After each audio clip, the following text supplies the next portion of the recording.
So Chancellor DiStefano will address that path forward with us today, and please help me in welcoming Phil DiStefano.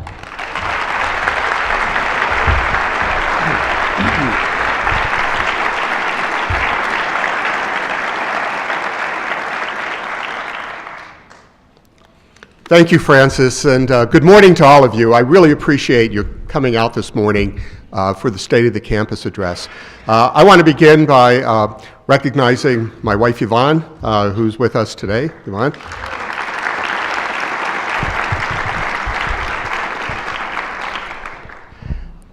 For the second year in a row, I have the pleasure of opening my State of the Campus address with some fantastic news. Last year at this time, David Wineland had just won the Nobel Prize.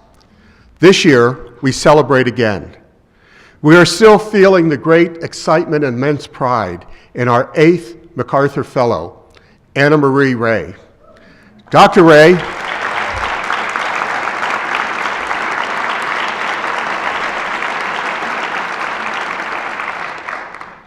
is assistant professor in the physics department and a fellow of GILA, which, as many of you know, a joint institute of CU-Boulder and the National Institute of Standards and Technology. Her award demonstrates once again that our students have unique access to teachers and researchers who are transforming science, innovation, technology, and the arts on a daily basis. For CU-Boulder, the term world-class faculty is not a cliche, but a reality that we display regularly. Dr. Ray, again, will you please stand and be recognized?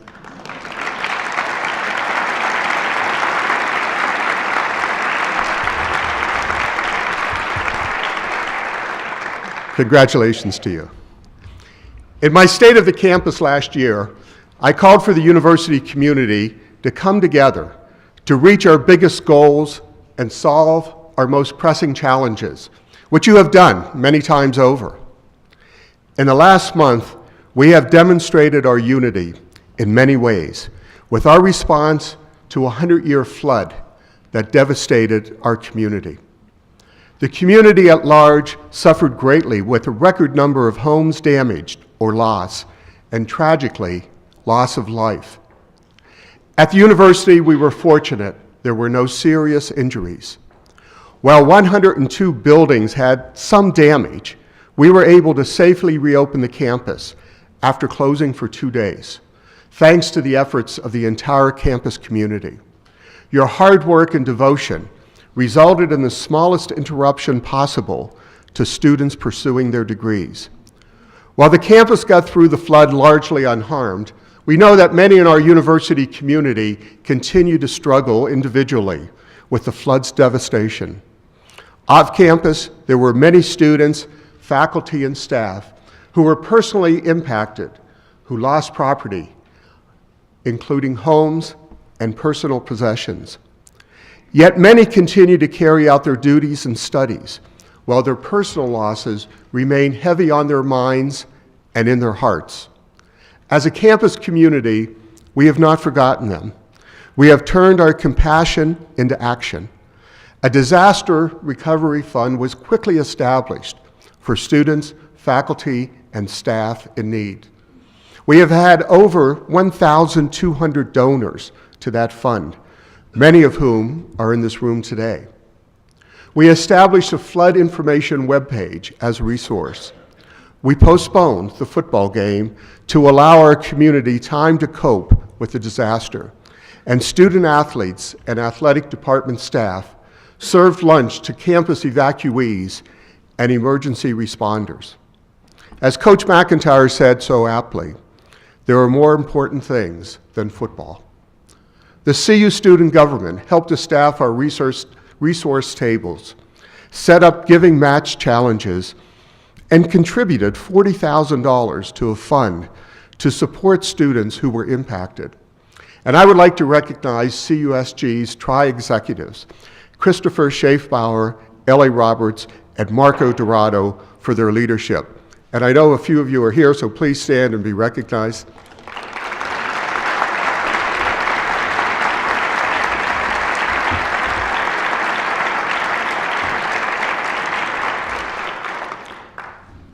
All of our students and their student leaders quickly moved into action, expanding into the community to help. And you can't help but be inspired by their passion and community concern in such a time of need. And I would like to take a minute to show you a video that demonstrates what our students have been doing. And we've had the biggest response we've ever had to a service event after the flood. We have about 200 students coming out just today to go to different neighborhoods and help in the flood, and that's a huge outreach for us. Flood was pretty incredible, seeing its effect on the community and the surrounding area and everyone in the Front Range. It's really brought people together, and I'm just glad to help. Yeah, so as CU students, we're on campus and that's sort of its own world, but the fact that so many students came out here outside of their narrow campus community into the wider Boulder community shows that we are a part of this greater event and that we do care. We didn't realize to the extreme how bad these houses were down here. Yeah, I think that was the biggest thing is people don't realize how hard it hit Boulder and affected the community. I think it's a great way to show what kind of students we have at CU, just seeing the turnout this morning, and I know there's more volunteers to come. We almost had an excess at first. We couldn't find anything to do. So it's cool to see everyone stepping up Saturday morning. Everyone could go out last night or whatever, but they didn't. They chose to get up early and come help out. So I think the floods brought everyone together. It really shows the strength of our community. We have so many students out here today, which is great, because Boulder gives so much to CU, and that we just want to give back a little bit.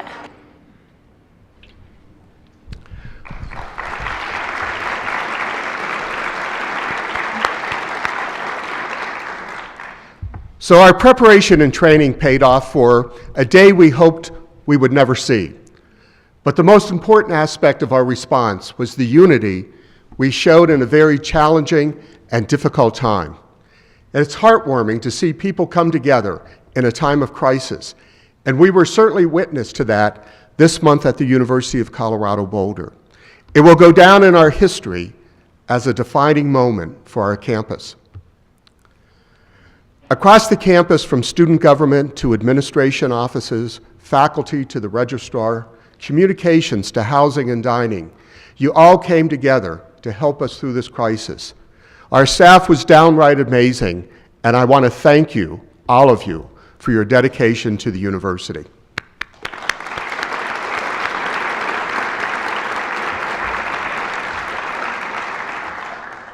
That same collaboration and unity in responding to the flood is the linchpin to our future success in other areas as well.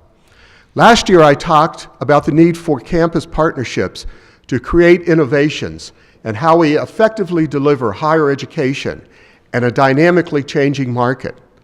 And I'm happy to report we have had several great successes. And this is the beginning of an exciting transformational time for the campus. 6 years ago, we started down this path of transformation with Flagship 2030. Over the last year, we have greatly stepped up the pace with a number of new initiatives that are altering the landscape of the university, and we are only getting started. We are proactively responding to changes from many sectors: technology, public scrutiny, workforce needs, and cost challenges for students and family, as well as continued funding challenges. In the long run, despite temporary ups and downs in funding, we know that the state is on track to defund higher education, perhaps within a decade. Federal funding cutbacks have impacted everything from financial aid to federally sponsored research, and the stalemate in Washington doesn't hold much promise of a new consensus for increased federal support. But even amid these challenges, we remain undaunted. We have taken our own actions and are responding to the public demands to find innovative ways to bend the cost curve for students while delivering a high-quality education. These demands come from the White House, the state, our regions, the tax-paying public, and most importantly, our students. We are a step ahead of our national peers in responding to these financial pressures because here in Colorado, We have been facing many of these challenges for years. Here are a few facts you may have heard, but I will remind you. State funding has declined $29 million, 33.5%, from 2009 to 2013 for CU-Boulder. State support has dropped from 15% of our budget in 2002 to under 5% today, the lowest level of support of any state flagship in the nation. And finally, Colorado lives in the nation's basement when it comes to state-funded support for higher education, between 48th and 50th, depending upon what indices you use. The old model of increased tuition to cover reduced state funding is reaching its breaking point.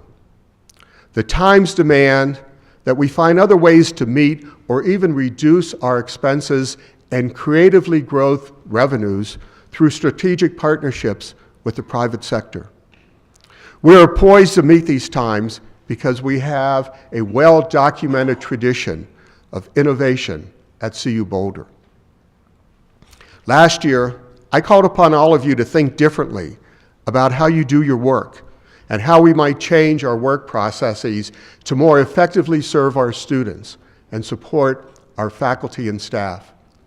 To show that we are serious about re-engineering all aspects of what we do, this year we established the Office of Performance Improvement, headed by CU-Boulder engineering professor Jeff Luftig. The goal of this office is to help any department or work unit on campus review its way of delivering its product or service to substantially improve quality by utilizing the resources it has today in better ways. Jeff has clients ranging from athletics to student affairs and human resources to the Office of Information Technology and our law school. We expect transformational results as we work to innovate in these areas as a team. We also talked about what a competitive environment it has become to attract the best and brightest students. To meet this challenge, we established our new Esteemed Scholars Program as a way to ensure that the best students in Colorado stay in Colorado and stake their futures on the value of a CU-Boulder degree. The program is working. This year, about 25% of our resident freshman class, 780 students, are esteemed scholars. This scholars program enables us to compete with out-of-state colleges that are working hard to attract Colorado's best students. While this is a university-funded pilot in its debut year, we want to continue it with the help of donors.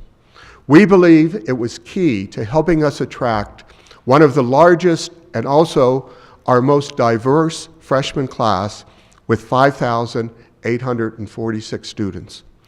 We discussed the need to ensure our students have the optimum opportunity for internships and jobs. At our career fair 2 weeks ago, we saw unprecedented employer interest in CU-Boulder students and new gains in internship opportunities.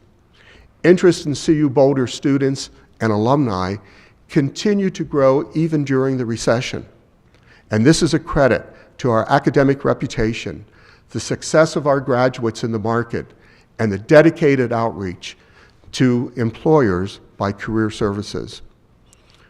We posted 8,107 jobs last year, double the number from the year before the recession. And we are up by a third over last year at the same time in full-time job postings with 4,546, and internship postings with 2,467. I also addressed with you last year an area of vital importance to our community, which is compliance. Compliance with research regulations and with Title IX is imperative. It's imperative to the safety and success of our campus. During this past year, Many of you have been working hard to ensure that protocols are in place to effectively process, report, and comply with research regulations so that we can be as competitive as possible. Regarding issues related to Title IX compliance, I have heard the concerns of individuals, and I have ordered an independent review of our procedures to ensure we are doing everything possible to comply and to be a national model to follow. More innovation also occurred in the arts, as we found that we could reinvent a longtime program, the Colorado Shakespeare Festival. After many years of running at a deficit, the College of Arts and Sciences and producing artistic director Tim Orr collaborated with the College of Music and CU Presents to reconfigure the festival. They created a new website, integrated it with student coursework and internships, and developed a group of productions that yielded a whole new level of attendance and patron engagement. This year, the festival has a positive bottom line.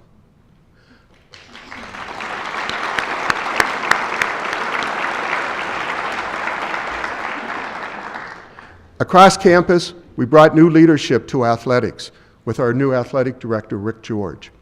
Rick brings a strong grounding in our best traditions from his time with CU football in the late 80s, along with strong leadership experience at other major college football programs.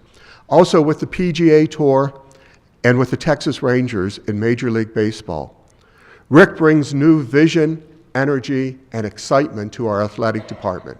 He is setting a bold course toward a tight financial management while expanding our student-athlete, academic, and athletic facilities, strengthening our fan base, and forging new partnerships with donors and corporate partners. Rick also is working to make CU a competitive force in the Pac-12 conference. As of today, our fall athletic teams this year are 24-11 overall. In the classroom, our student athletes are setting school records with the highest cumulative GPA we have seen to date. And I want to congratulate the athletic department for doing that.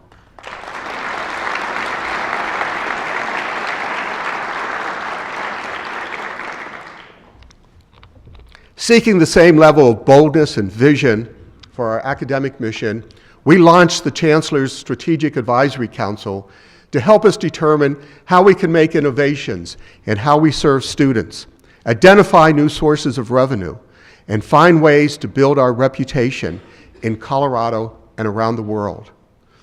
We have had 2 excellent meetings with these innovative leaders, and there have been some exciting ideas brought forward. These 3 areas, increasing the value proposition for our students, finding new sources of revenue to support the campus, and solidifying our reputation, are what I'm going to focus on today as the 3 main challenges facing our campus this year and in the near future. Let's start with the value proposition for our students. We've already seen the results of commitments we made nearly a decade ago to strengthen academic rigor in our colleges and our schools, involve more undergraduate students in research activity, build communities of learning in our residence halls, and grow the number of job and internship opportunities for our students. Today, a CU-Boulder degree is among the most highly rated for its return on investment among all public universities. The most recent ranking was in July by Forbes magazine, which placed CU-Boulder at number 24 in the nation among public universities. Our value has ranked well regularly in similar surveys for the past several years. But a challenge remains here, working to ensure that more of our students graduate successfully with a CU degree in as shortest time as possible. And that is why today I'm announcing that the university is setting a new target for our 6-year graduation rate, which is the standard metric in higher education. Currently, our 6-year graduation rate sits at 68%. Today, I'm challenging the campus community to move that figure to 80% by 2020.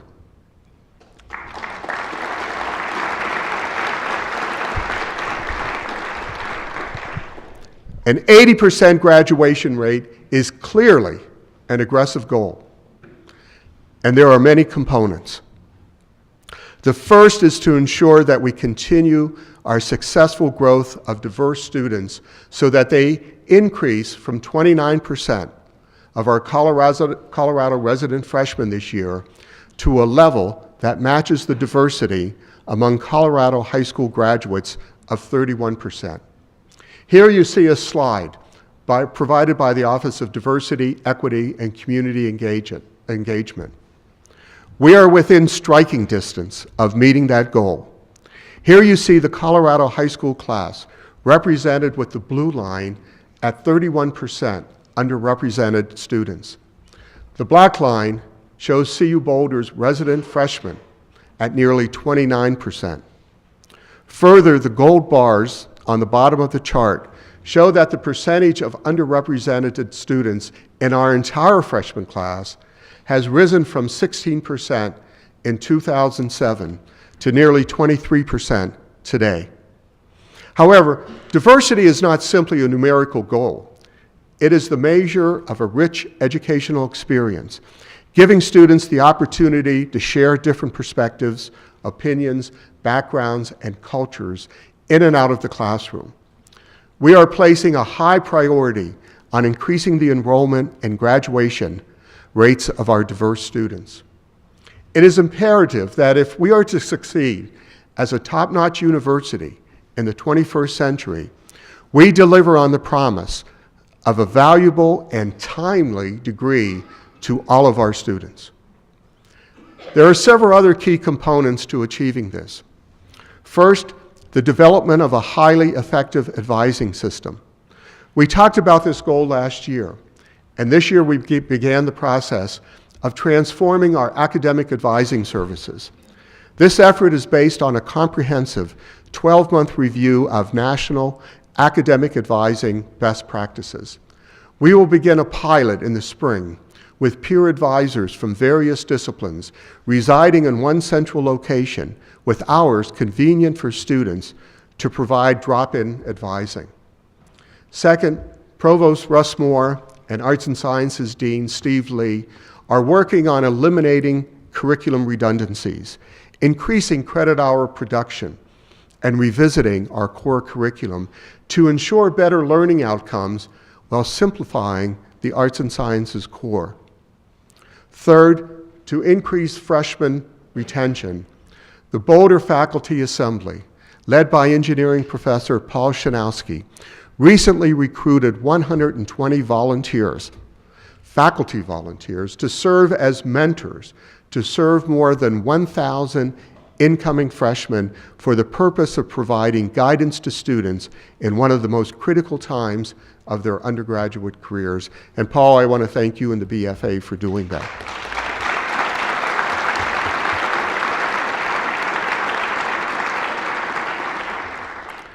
Next, the Office of Academic Affairs is moving forward on the development of two new interdisciplinary colleges, the College of Media, Communication, and Information, and the School of Environment and Sustainability.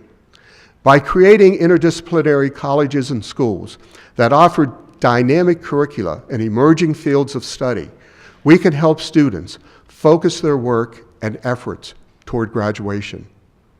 Next, we have introduced specific programs to enhance the educational experience of our students, such as the new business minor.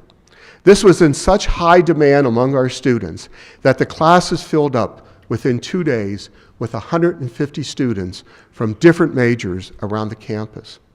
We also initiated a new computer science degree in arts and sciences and a new general educational degree in engineering. Again, responding to student demand and interest while providing pathways to academic success.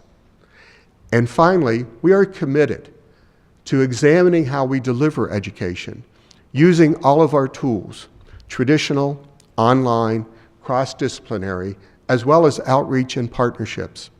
This fall, we have made our initial class offering of MOOCs, Massive Open Online Courses. They include Introduction to Physics, Linear Programming, Power Electronics, and Graphic Novels and Comics. A high-quality education and timely completion of degree is a promise we must and will keep to our students. But our future is also dependent on finding new sources of revenue. In order to manage reduction in state and federal funding while simultaneously bending the cost curve for students and family, we need to build substantial, ongoing revenue streams for the future and provide the highest quality experience for all of our students. In conjunction with my advisory council, we have had a number of faculty and staff leaders brainstorming on this key component to our future. We are looking at a number of options, which include continuing to build our international student base, now at 1,818 students. This represents an opportunity for not only revenue, but more importantly, for advancing the educational experience of all students and the global stature of CU-Boulder. Other initiatives include further developing our summer session to provide creative opportunities for our faculty and visiting faculty to present new classes, and for current students to make substantial progress on obtaining their degrees. A working group led by Dean Ann Hines has been tasked with developing a plan to create a unique set of summer programs for which CU-Boulder can become recognized. They are working on a pilot to be rolled out within the next year. Today, each department or college separately approaches companies for sponsorships or advertising. We will be developing a coordinated effort to organize these sponsorship and advertising agreements into a common campus-wide approach. This will prevent us from leaving dollars on the table and avoid requiring that our partners deal with multiple processes as they work with different areas across the campus.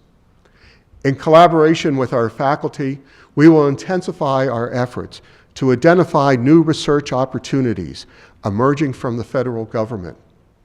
Call it an early alert system to maximize our ability to respond quickly and leverage our productive faculty to get a key share of those dollars.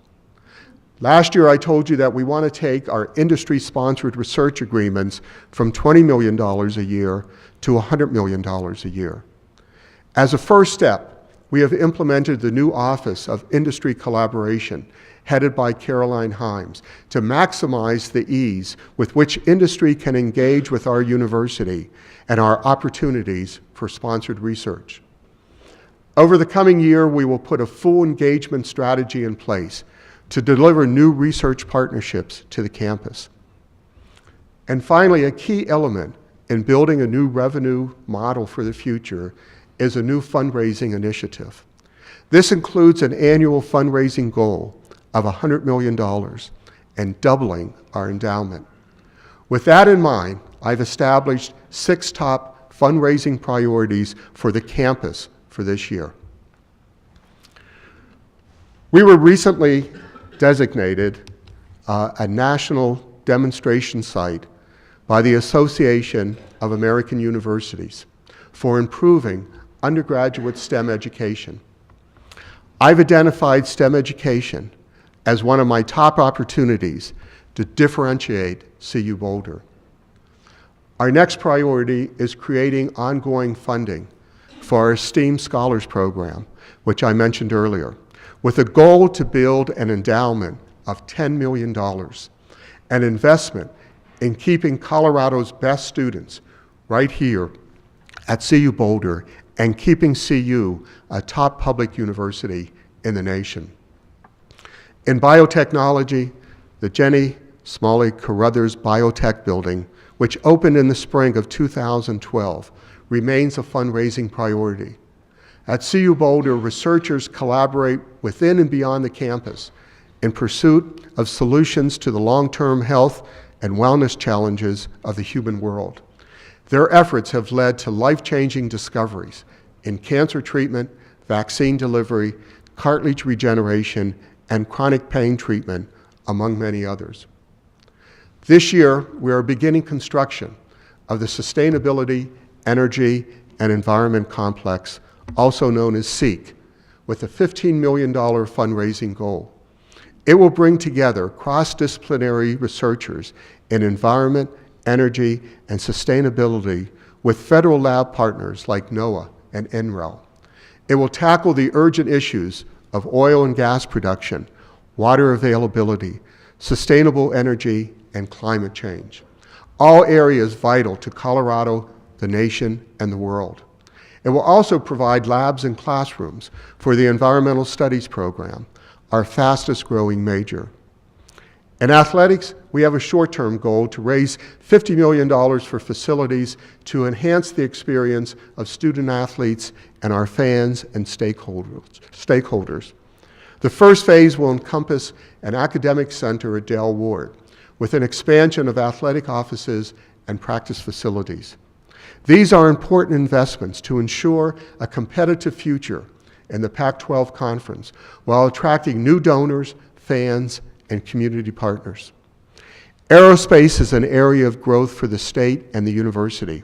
With our legacy of aerospace engineering and space sciences that predates NASA, our earliest tech transfer occurred in the aerospace industry with Ball Aerospace and Technologies Corporations. We continue to be NASA's top-funded public university for sponsored research.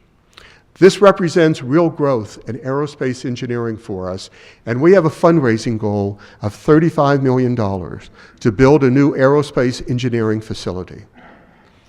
One of our most visible partnerships with Lockheed Martin, United Launch Alliance, and NASA is about to be launched from the Kennedy Space Center in Florida.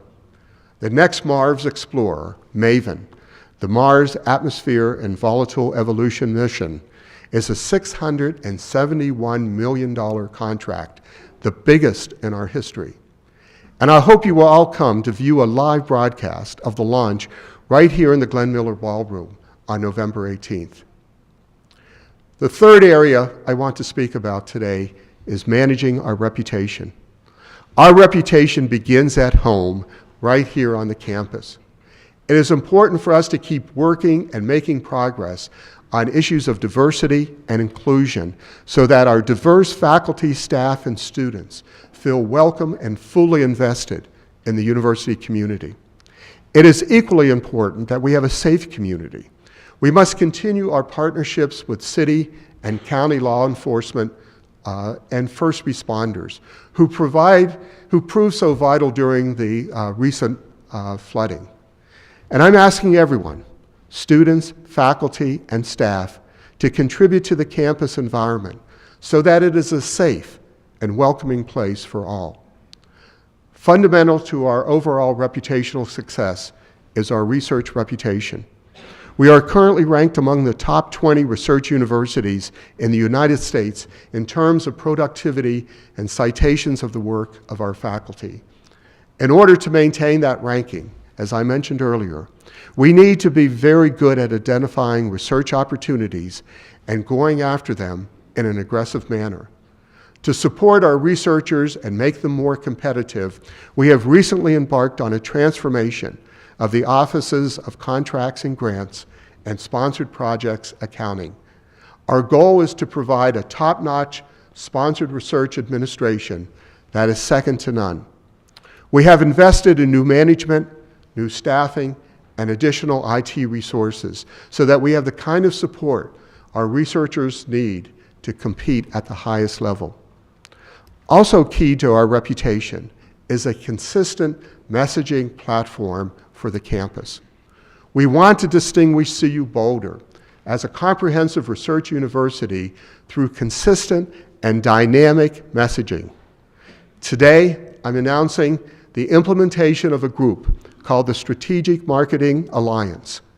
It will represent faculty, students, and many key academic and administrative units which generate the most prolific messaging.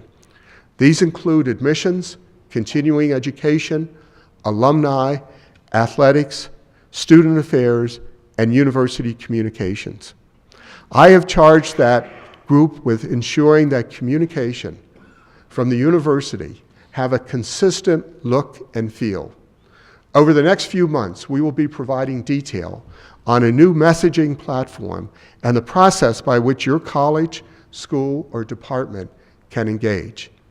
It is extremely important if we are to shift the perception of CU-Boulder in the market as the comprehensive research university that we are, that we stop communicating independently and instead align our messaging so that we can capitalize on the full value and power of our institution. One of our key areas of focus in messaging will be our alumni, who are our best ambassadors. As I mentioned last year, we have a goal of doubling our current alumni participation to 16%. With the transition of the foundation staff to the campus and recent new hires in the Alumni Association, we are now aligned to pursue this goal. A big part of it will be consistent messaging. Outreach to our community is vital to our reputation. We cannot hope to advance CU-Boulder's reputation in Colorado or around the nation and the world if we have not built and sustained our reputation right here in our own community. To that end, the Boulder Faculty Assembly is working in concert with the Office of Outreach and Engagement and the Office of Strategic Relations to design a new process that will engage many more faculty in going out into the community to personalize their discoveries and tell the compelling story of our university. We have made great progress this past year, and this year I am renewing my call to you to actively evaluate how you can contribute to the attainment of one of these three goals: making innovations in how we serve students, identifying new sources of funding, and finding ways to build our reputation. Whether you are teaching physics or helping to maintain the physical infrastructure of the campus, you can align to one or more of these goals in a proactive manner. I ask managers, chairs, deans, and vice chancellors to ensure that employees in your area discuss this and become aligned to these goals. As I have said this morning, this alignment will require uncommon effort. It would be a challenge for any campus, of course, but our campus thrives and has distinguished itself on our entrepreneurial and single-minded pursuit of excellence in research, teaching, and service. I'm not asking any of you to change course in pursuing excellence and recognition in the work you do. I am asking that you align your work to the goals of the university. I'm asking that you communicate your vision consistent with the greater university vision so that we can reach larger audiences, forge more alliances, build more partnerships, and extend the university's reach to new people and new communities. I'm challenging us to continue the process we have begun of breaking down old paradigms of organization, research, and teaching, and replacing them with new levels of cooperation, interdisciplinary work, shared resources, and shared success. Our own students are calling on us to break down hierarchies and provide more service to them and more value to their degree. They are joined by parents, lawmakers, our own Board of Regents, our president, our governor, and our nation's president. We need to answer this call as boldly and clearly as our predecessors did when they expanded the university's research and teaching mission during and after World War II, or as they did when the university itself was formed on this beautiful plateau in 1876. In my 40 years here, I have witnessed incredible change and transformation, from the buildings that make up the campus to the lives that have been changed within them, and the world that we have helped to transform. And in seeing all that change, I've never been more certain of anything that I am of this. We will meet the challenges that now confront us. 100 years from now, these changes we are making will alter the landscape for the better in ways that we today cannot imagine. Thank you very much. My best to all of you for a marvelous year, and go Buffs.